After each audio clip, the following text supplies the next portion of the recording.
പ്രൈസലോ. ഇങ്ങനെ കയറി നിന്നധികം സാക്ഷ്യം പറഞ്ഞ ശീലമില്ല, എങ്കിലും ദൈവത്തിന് മുമ്പിൽ നമ്മൾ സാക്ഷ്യപ്പെടുത്തണമല്ലോ, അതുകൊണ്ടാണ്. നിങ്ങളാരും എഴുന്നേൽക്കുന്നില്ല, അതുകൊണ്ടാണ് ഞാൻ എഴുന്നേറ്റത്. ഇന്നത്തെ ക്ലാസ്സിൽ ഒത്തിരിയേറെ അനുഭവങ്ങളുണ്ട്. ഒരു കാര്യം മെയിനായിട്ട് പറയാം, ഞാനും ഒരു 8 മാസം സജീവമായിട്ട് മധ്യസ്ഥ പ്രാർത്ഥനകളൊക്കെ ഉണ്ട്. എങ്കിലും എന്നിലും ഒരു ഫരിസേയനുണ്ടായിരുന്നു. അത് ഞാൻ തിരിച്ചറിഞ്ഞെങ്കിലും അതൊന്നും വലിയ കുഴപ്പമൊന്നുമല്ലെന്നാണ് ഞാൻ വിചാരിച്ചെന്ന് വെച്ചത്. ഇപ്പോൾ ബ്രദർ പറഞ്ഞ പോലെ, ഒരു ടവലിൻ്റെ കാര്യം ബ്രദർ സൂചിപ്പിച്ച പോലെ തന്നെ, എനിക്ക് വീട്ടിലുള്ള കുഴപ്പമെന്ന് വെച്ചാൽ ഈ ചവിട്ടി എപ്പോഴും ഒരു കറക്റ്റായിട്ട് എപ്പോഴും ഇട്ടിരിക്കണം.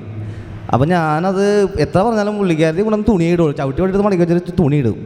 ഞാനത് തിരുത്താൻ വേണ്ടി, അവളെ തിരുത്താൻ വേണ്ടിയാണ് എത്ര നാൾ ശ്രമിച്ചുകൊണ്ട് വെച്ചത്. അപ്പോൾ ഇനിയിപ്പോൾ അവളെ തിരുത്താനല്ല, അവൾക്ക് വേണ്ടി പ്രാർത്ഥിക്കണം, അങ്ങനെ ഒരു ബോധ്യത്തിലേക്ക് വന്നിട്ടുണ്ട്. പിന്നെ ഇവിടെ നിന്ന് പ്രാർത്ഥിച്ചപ്പോൾ ഒത്തിരിയേറെ കാര്യങ്ങളൊക്കെ ഉണ്ടായിരുന്നു. പിന്നെ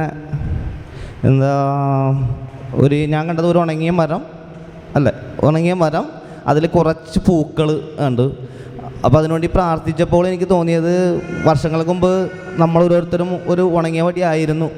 ഇപ്പോൾ നമ്മളിൽ ഒരു പൂവൊക്കെ തളരിട്ടിട്ടുണ്ട്. അത് നമ്മളിൽ ഒതുങ്ങാതെ മറ്റുള്ള ജനങ്ങളിലേക്ക് പകർന്നു കൊടുക്കണം, അനേകം മക്കളെ ദൈവത്തിലേക്ക് അടുപ്പിക്കണം. നമ്മളാൽ കഴിയുന്നത് ചെറിയൊരു കാര്യമാണെങ്കിലും പറയാൻ ശ്രമിക്കണം. അങ്ങനൊരു തീരുമാനം. പിന്നെ കർത്താവ് ആ ചേച്ചിക്കല്ല തലവേദന എന്നിലൂടെ കർത്താവ് വെളിപ്പെടുത്തി. അതൊരു കാര്യം, ദൈവം ഈ പാപിയെ എളിയവനായി എന്നിലൂടെയൊക്കെ വെളിപ്പെടുത്തുന്നതിന് ഒത്തിരിയേറെ സന്തോഷം. ബ്രദറിൻ്റെ കാഴ്ച ഒത്തിരിയേറെ ഫലപ്രദമാണ്. അത് എല്ലാം കഴിഞ്ഞിട്ട് മൊത്തത്തിൽ ഒരു മാറ്റം എല്ലാ മക്കളിലും ഉണ്ടാവും. നമ്മളിൽ കൂടിയിരിക്കുന്ന ഓരോരുത്തരും ഇതുവരെ നമ്മൾ അറിഞ്ഞ രീതി ആയിരിക്കില്ല മധ്യാസ്ഥ പ്രാർത്ഥനയിൽ, വേദതലത്തിലേക്ക് നമ്മൾ മാറും. അതിനെ ദൈവം അനുഗ്രഹിക്കട്ടെ. നന്ദി. Praise the Lord. കൈയടിച്ച് കർത്താവിന് നന്ദി പറയാം.